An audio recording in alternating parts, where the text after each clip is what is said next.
Welcome to Forest Chat, where we talk about individual endeavour in Western Australia, what it takes, what it means, and how you do it.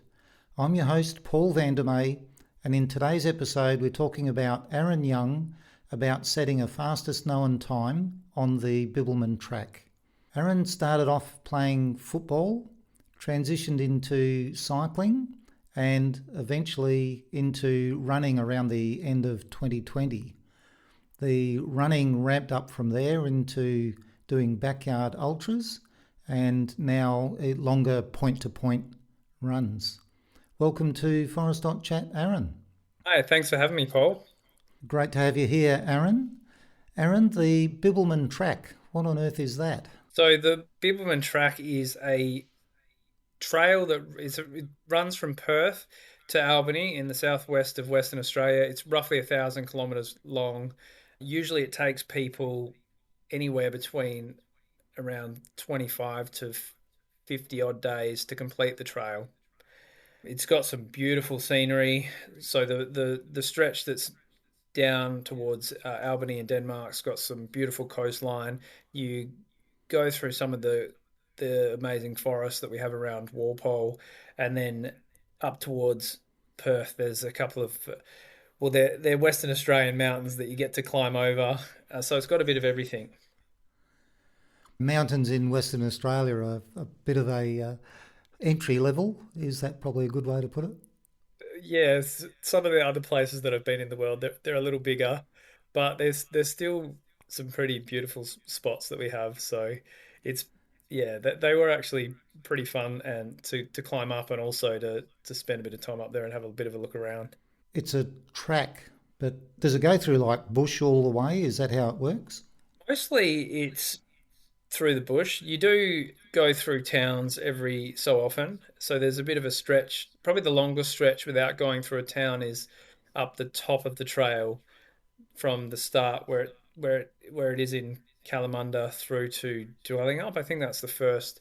If you were heading southbound, that would be the first trail town. But you go through a bunch of towns further down the trail. Often the towns are sort of between 50 and 100 k's apart, except for that first stretch. And you're talking about people doing like 50 days. There's not probably not that many towns, is that right? Yeah, so there are huts along the trail as well. So we're really lucky that the Bibbulmun Track is really well marked out. There's a host of volunteers that do amazing work. Even when we were running the trail, there were people out there pruning back trees and making sure that the trail was well maintained. There's huts throughout the trail. I think from memory, it's about 49 or 50 huts that there are along the trail as well. So there's places that you can stop and stay when you're in between towns as well. And usually they're like spaced out between about 12 and 20 kilometers apart is the distance between the huts. And then there's towns spread between those as well. So there's probably, if I had to guess, there's probably about 60 spots if you include towns and huts that you could stop along the way if you were wanting to hike it and at a reasonable pace and maybe do between 15 and 20 k's a day. And who is the like owner of the Bibbulmun Track? Like who's set it up? So the Bibbulmun Track Foundation, they're the I guess the main body that looks after the track. I don't think that I'm not actually 100% sure on this, but they're not a government organization, but they do get government funding in order to do the work and look after the track. When I was running along it, I was just looking at, my journey and how I was going to get from one end to the other and how I was going to make it all the way in one piece. Well, we'll definitely get to talk about that. So, all right, so the Bibbulmun Track is there and it's got places you can stay along the way, and it's about 1,000 kilometres long. People do it in 25 to 50 days typically. So, what did you do? So I took off with the intention to set the fastest time along the trail. So I ended up running the trail in 9 days in 3 hours and 22 minutes. So took off on a Wednesday morning and ended up finishing sometime Friday morning. Well, that's pretty impressive. You can't have slept for long. I So for the first 7 days that I was running, I slept for 3 hours, and then those last 2 nights, I, I had the second last night I had 90 minutes of sleep, and then the last night there was just a few 15-minute naps, and we were just trying to make it to the end at that point. So didn't really stop. Just there were some points where I got to a point where I just needed to lay down for 5 minutes because I was having trouble concentrating. So that's what I did. I just literally just laid down on the track, and I set a timer, or I had a couple of guys running with me. So I'd say, okay, wake me up in 2 minutes, and then I'd just get up and we'd keep moving forward. Wow, that's pretty like short breaks. How did you come to be in that position to know that that was all you needed, or? So a little bit of it is through running ultras beforehand and knowing what I've been able to maintain over 2 days or 3 days. And the longest one I've done so far is 4 days, which I absolutely didn't sleep enough. I think I probably slept a total of something like 45 minutes in those 4 nights. And by the end of it, I didn't know where I was. I was running an ultra in the middle of the Arizona desert. At that time, I actually thought I was in the Philippines, and I actually had called my girlfriend who was at home to tell her about like the Filipino market that I was running through at the time, and how interesting the people were when I was over there. And I was clearly in the middle of a desert, no towns, nothing around, and I was seeing people on the side of the trail. And so that prompted a little bit of research into what actually happens when you go to sleep, and what is a sleep cycle, what's a useful nap time, but what would actually help if you're sleeping and trying to keep you maintain some kind of focus and being able to maintain all of the other parts and let your body recover over a longer time, which in this case, was the 8 or 9 nights. And what we found in that is that you can generally, for anything between about 2 and 20 minutes, you can get it's a short nap, but it's enough to get your focus back for a couple of hours. But if you're wanting to have a sleep, you normally need to sleep for at least 90 minutes to get a full sleep cycle.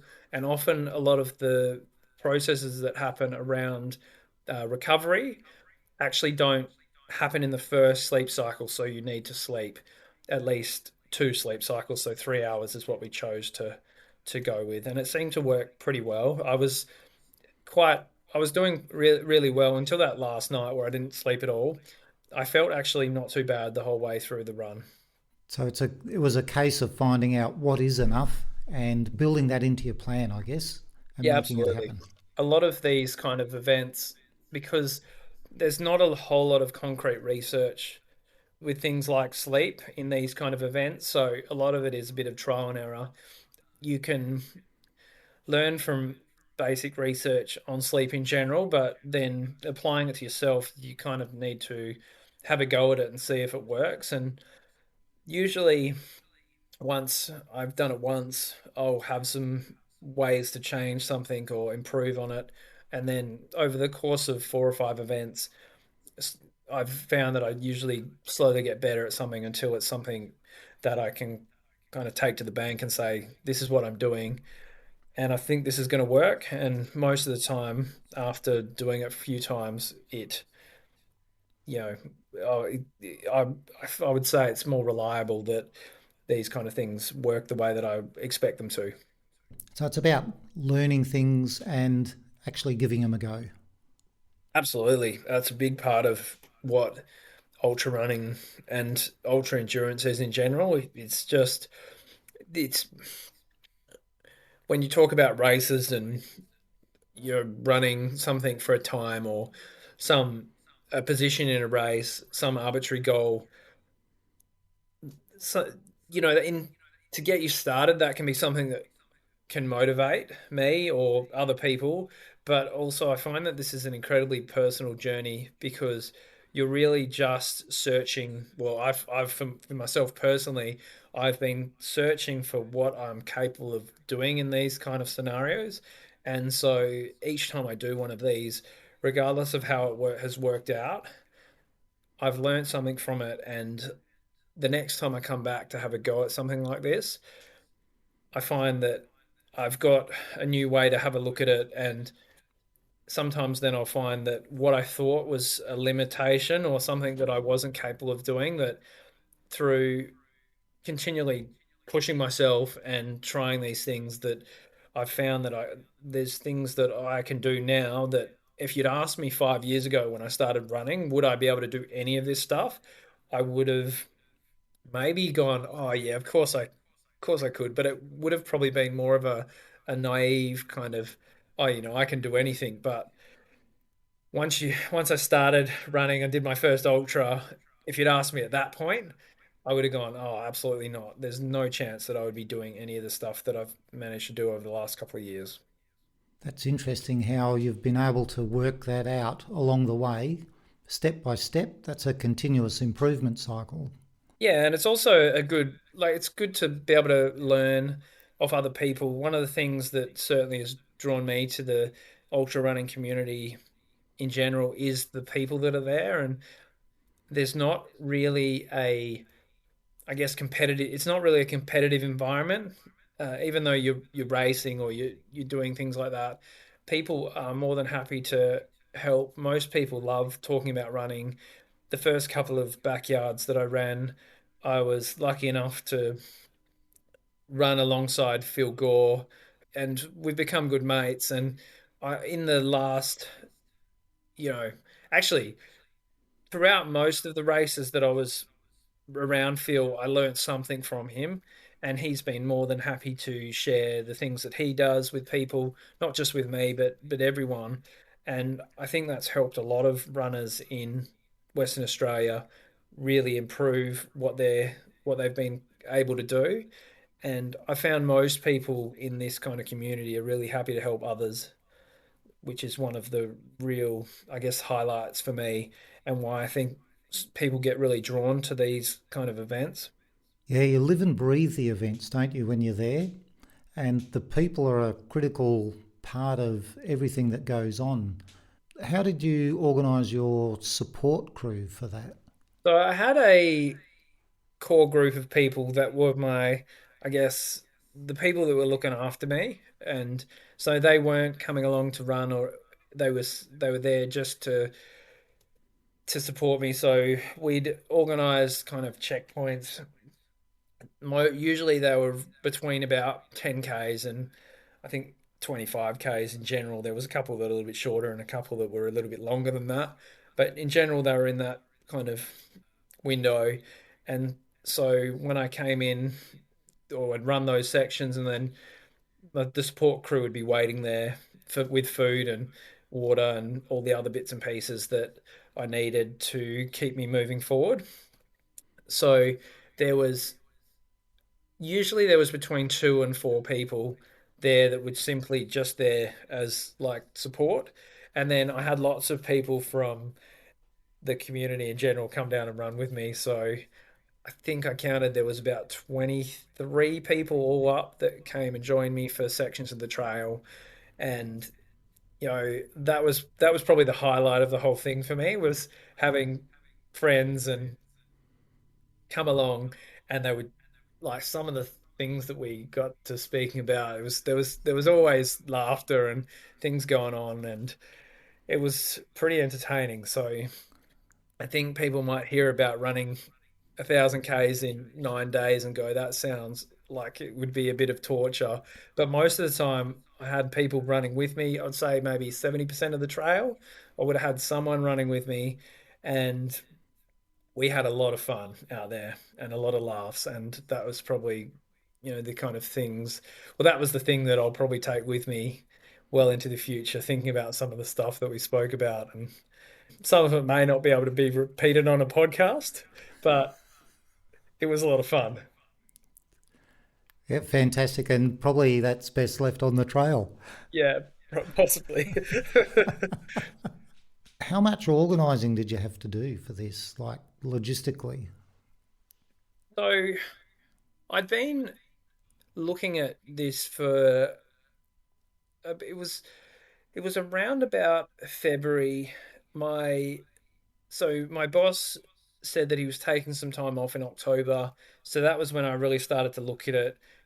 The majority of the logistical planning probably happened in the last 4.5 months, but a lot of the preparation that I had to do because I'd run previous events, I kind of already knew how to prepare in certain ways for things like my nutrition.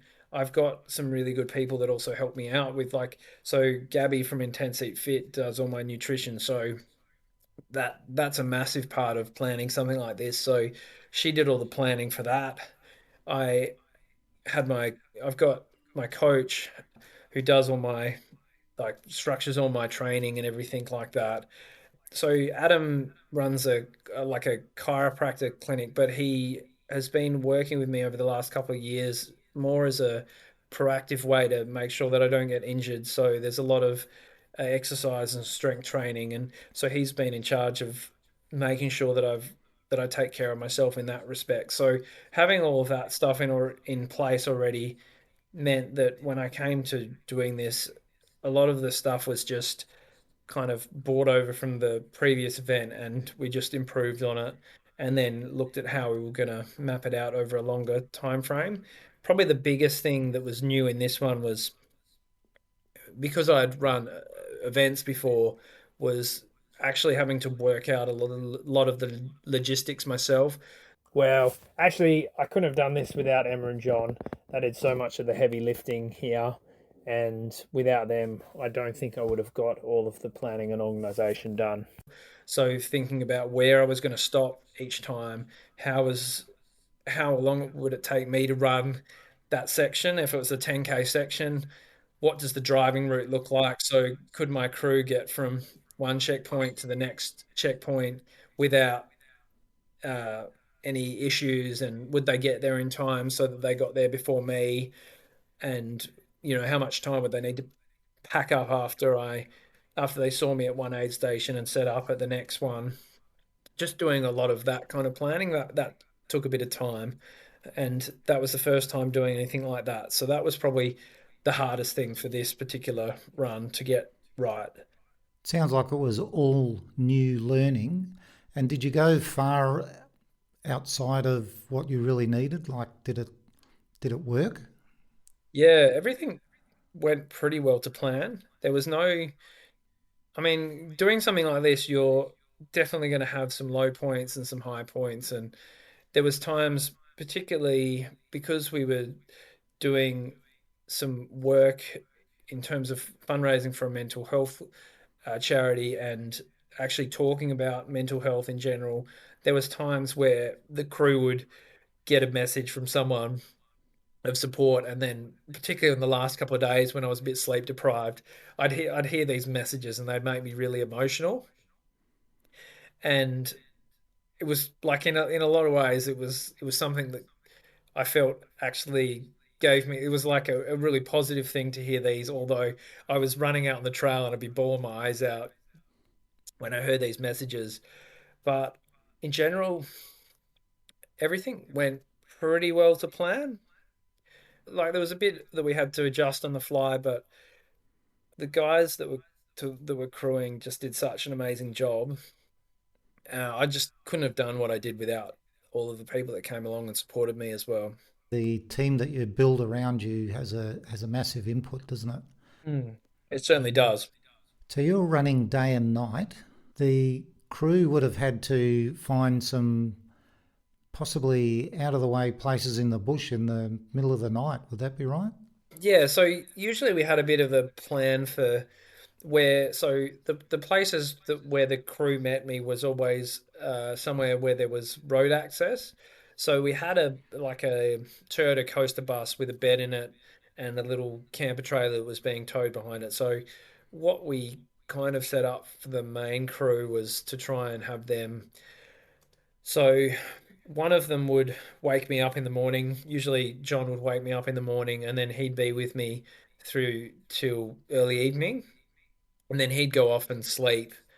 Where at the point where I was going to be sleeping, so the bus would already be set up there, and then at kind of mid-afternoon, someone would come and take over him. So usually Brad would come and take over, or Emma, and they would take over, and then they would be with me until I finished up for the night. So if I finished running at 2 o'clock in the morning, they would then go to sleep, and then they wouldn't join us again until, let's say, lunchtime the next day.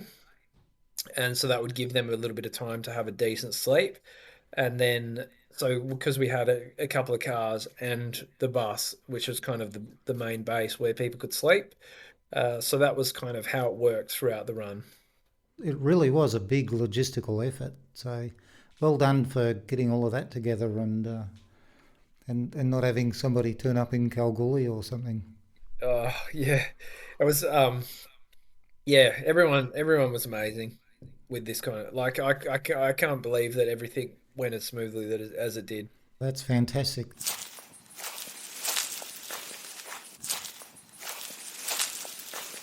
You mentioned a little bit about the mental health fundraising that you did. Do you want to tell us something about that? Yeah, so the reason why I wanted to do something relating to mental health in general was because I mentioned that I played football when I was younger, and I played pretty much most of my life up until I was like, I would have been like late 20s. It was not 2016 actually, or 2015, 2016. I tore my ACL in my left knee, and exercise had always been an outlet. Like, I'd never really been particularly as an adult, I'd never really been like an amazing footballer, but just getting down to the club every week was good. I would go and train twice a week, play the game, be at the club on Saturday night, have a few beers with the boys. It was like a really big part of my, I guess my, like, that was a really big part of keeping good mental health, being a part of something like that. So when I tore my ACL, I was also studying full time. I was working full time. So I didn't make time for exercise. It was a little bit hard, particularly once I'd had the surgery, to do much exercise at all. I was eating not very healthily. I was started drinking a fair bit at that point as well, and I my mental health went downhill over the course of 8 months. Ended up on medication for depression and anxiety, and I got to a point where I I remember a day driving to work where I'd actually started to consider suicide, which is when I kind of reached out and went and got some help and started talking about some of the issues.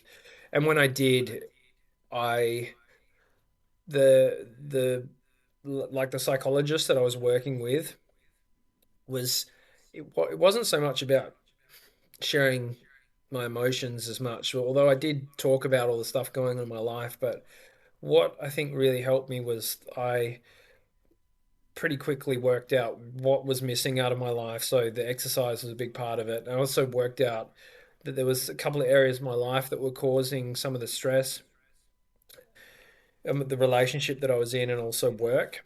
And so I went about starting to make some changes in those areas to kind of get myself back on track. And so when I look back at what I was like at that point, I kind of saw myself, or still see myself, as someone who was pretty weak-minded. And so a big part of when I started doing the running and the cycling and getting into endurance sports was it's for me it's become it's not so much about the events themselves, but it's about the process of getting up every morning and doing something, even the mornings that I don't feel like getting up and running. It's like I said I would get up and I'm going to do this. And so I get out. Like this morning I had to get up at 3 o'clock to jump on the bike trainer to get workout in before I went to work. And so going through that process and really thinking about like what it takes to actually be someone who has like willpower and who is strong mentally, I've kind of, I guess, started to go down this pathway where that's probably the more important part to me is that each day I get up and I practice being what I would say is like strong-minded and exercising willpower, having discipline. And I found that as a really important way to get on top of my mental health personally. So when I started, like when I was talking about going and doing the Bibbulmun track, I wanted to do something particularly with there's the charity is called TX, and they're also partnered with a social enterprise called Trademark. So they do these really cool, funky shirts for blue collared workers. And a big part of it, why I really love what they do, is because it kind of is about also this sense of community and inclusion. It's like being part of something. When you put the shirt on, you're a part of something bigger than just yourself. And that was what I was missing when I wasn't going to the football club to do my training and to be a part of the club every night. So that's why I wanted to do something like around mental health and with them because I think what they do is really important, particularly for blokes because it's often it's hard to talk about things that are going on, particularly when they're going on. It's easy to talk about it, when you've overcome it and you can go, look, I had these issues, but I'm okay now. But being a part of something, and I found that really useful for myself. And, I just want to, I wanted to try and help make that available for more people. That's a really strong message that you've got there about what it takes for you to actually feel like you're doing what you need to be doing and how doing that actually keeps you on track. Yeah, absolutely. And it's, it's funny as well that out of doing this thing, because when you take on running 1,000 Ks, the immediate thought for me, after I thought, okay, I'm going to try and run 1,000 Ks as quick as I can, is like, oh crap, how am I going to do that?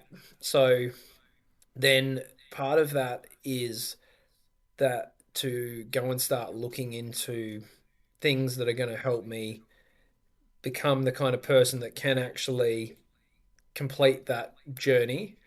And so some of the things outside of running that have really helped me is, for instance, we spoke about sleep already, but getting good sleep each night is so important to mental health. And so a big part of what I do every day now is that I'll go and read a book for at least half an hour before I go to bed. I'll turn the screens off at least an hour beforehand, and I've got like a bit of a bedtime routine. And I'll read the kind of books that are going to help me kind of have a think about these kind of things, like books about Stoic philosophy. I might read like things like Meditations by Marcus Aurelius, and I'll go and read books like Atomic Habits and try and work out how do I integrate some of the things that I'm learning from these books into my life. And so it's it's not about necessarily about always doing stuff that's about self-improvement, but just things that are in line with what I'm trying to achieve myself at the time. And quite often, I'll when I'm maybe it's because my phone's listening to me and with all the cookies and all the other bits and pieces but often when I'm talking about something, ads will pop up for a book or something like that not long after I finish speaking about it, and then that gives me something as well to then like have a bit of a look at and to then think about some of the things that I want to improve in my life out of the process of training or preparing for one of these events. You're looking around at what's available in the way of information and then you're considering how that actually fits into your life and how you can make changes that are positive for you. Yeah, absolutely. And I would say the biggest thing that I guess, learnt from from this journey in general is that all of the challenges that I am facing, they're not new to they're not new to humanity. It's not like I'm this special person that's doing these things for the first time. There are so many people that have experienced the exact same emotions, the exact same things that I'm experiencing at the moment because, sometimes we don't get to choose the moments in life where we really get challenged. So, doing something like this, I'm choosing to take on a challenge, but there are plenty of times where people have to go to war or they have something happen in their family that they have to deal with, or they lose a job, and all these challenges come up that, sometimes you don't get a choice in them. So, for me, learning from people that I would often that I see as like a lot more wise and have a lot more wisdom than I do helps me to then cope well with the things that I get that I have to deal with on a daily basis, whether they're of my own choosing or not.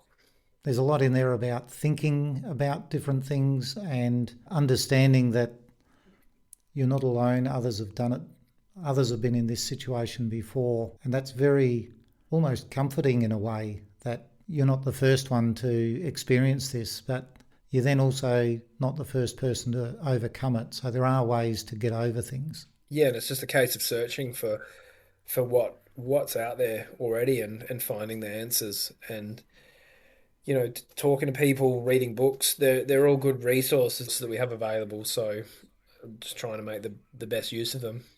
That's great to hear. And Aaron, if somebody else was looking to go and do a long run like you've done, what would they need to look at and consider? So it depends what perspective they're coming from. If it's someone who's new to running and doing something like this really calls to them, I would say the biggest thing is start small first and build your way up. So I think it was when I started training and running with my coach, it was probably like 6 months before I actually started running 20 Ks or more in training. And at the time that I started training, the most I'd ever run in one run was just under 16 Ks. And so don't try and build up too fast. If you're new to running, enjoy the process. It it can take a couple of years, particularly for all of your, so not necessarily for your cardiovascular fitness, but for all the other parts of your body to catch up, particularly bones, ligaments. And so those kind of things adapt a little bit slower than your actual cardiovascular system. So you might be able to run fast, but part of it is building up your ability to, I guess your, what would I say? Part of it is like just, I guess, making yourself more robust, if that, for lack of a better word. The thing is, as I said, if you're wanting to run your first ultra, everyone in the community is so supportive. So go down and volunteer at some of the events at like race. Ultra Series have so many races. Some are in Perth, some are over east, some are down south. They actually have a 200 miler that's the goes from Northcliffe to Albany on the Bibbulmun Track. So I would say get involved and become a part of the community. Then if you're someone who is already doing a lot of running and wanting to have a go at something like the fastest known time on the Bibbulmun Track, absolutely reach out to you. Well, you could reach out to me, but you could reach out to a lot of people in the community, and they would be willing to help, I'm sure. So before the run, I did reach out to Erica and Shane, who were the previous two FKT holders for the supported FKT along the Bibbulmun Track, and both had a lot of advice and offered a lot of help in terms of what were some of the challenges that they faced and what are some of the things that they thought I should consider before I started running the trail. And so that would probably be my first step, is to just reach out to people who do the kind of runs that you're wanting to do, and see if you can learn as much for them as possible. And if you're, let's say you're somewhere in between, before you try something like 1,000 Ks, you might want to try something that's a little bit shorter and just see how your body goes, and build up over the course of a couple of runs. So maybe trying a 100 mile or a 200 mile event, and then seeing how you cope with a bit of sleep deprivation, see how like how your stomach copes with having to eat as much food as you need to eat to do something like this, and all the other issues that might come up, and see if you can work out how you're going to resolve those, so that when you get to doing something big like this, that you can do it successfully. There's nothing that you did on the event that was brand new. It was all evolution of things that you've already been doing. Would that be fair to say?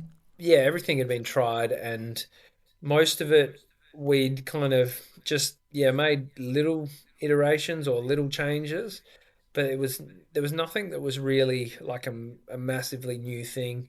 It was just a bit longer than anything that I'd previously done. And the aspect of building your body up that you mentioned about having effectively a base or a base strength within your body, that's not to be sneezed at. My wife and I have been very heavily involved in parkrun, and it's not unusual for us to see newish runners who get out there and have a good run of improvement, and then all of a sudden they're injured in some way. They've done a knee or an ankle or something like that. And it's very easy to injure yourself if you're not prepared physically for the type of running that you're doing and the distances that you're doing and the speeds that you're doing. Absolutely. And some of the things that I've seen is that strength work, although many runners say that it's their legs' favorite part of training, is really important. So when I'm talking about strength work, generally I'm talking about lifting uh, heavier, so like sets that are kind of 4 to 6 reps, and things like squats, and I do a lot of deadlift and lunges and those kind of things. I have someone who helps me with all of that kind of stuff. So because it's been a pretty steep learning curve with a lot of the stuff that I've been doing, I've been lucky enough to have people that have helped me develop a strength training program that's actually going to fit with me. And I guess also, when I was looking for people that were helping me, or that could help me, it was also to consider what are some of the things that I'm probably strong at in terms of my own personal attributes, and what are some of the things that I might need out of a coach. So for me, I'm kind of a someone who will jump in and go full steam at something. So when I was originally speaking to my coach Pete, before I started training with him, one of the things that he actually said to me was that often when new runners start running, they usually start well for usually between 12 to 18 months, and it's usually between 18 months and 3 years that runners start to then have injuries and problems after that initial improvement that you were talking about. So we need to make sure that we don't build up too quick, because I don't want you to get to 18 months down the track and be running really well, but then all of a sudden you have a bunch of injuries that stop you from doing this and doing what you really want to do. So that was really important, because for myself personally, I probably would have just kept increasing my mileage and taking on bigger and bigger events, but having someone as well that I can talk to. And actually, I think a lot of what Pete did in terms of looking at my programming to begin with was actually he had to pump the brakes a fair bit early on, just to make sure that I didn't do too much too quickly. And that's really helped me in the long run, having someone there that had a set of personality traits that really complemented what that complemented my own personality. It's really good to find a team that actually just feels like it works on your side. That's amazing that you've found those people. Yeah, I'm very lucky. Where to from here, Aaron? So, what's next on your agenda? Have you got another target, or are you looking to have some other goal in what you're doing? So I've already got a couple of things planned for next year. So the next big kind of thing that I'm going to take on in May is the Hyson Trail, which is so officially it's a 1,200 kilometer trail. It runs from Parachilna Gorge, which is in kind of, I would say it's on the eastern side of South Australia, kind of central, like in terms of, and then it runs down towards Adelaide and towards the coast. So that is, I'm going to be running that with a friend. Johan Vuerta is a mate of mine. We met at an ultra a couple of years ago. So he is the coach of the Queensland Bulls and Brisbane Heat and used to play cricket for South Africa. So we've kind of planned it around when his coaching duties finish. And so we'll be taking off early May next year and having a go at that then. And then I would like to, towards the end of the year, have a go at the Australian Alps walking trail. And both of those will be attempting to run the fastest time along along those two trails. Wow, so that's two big goals. That's amazing.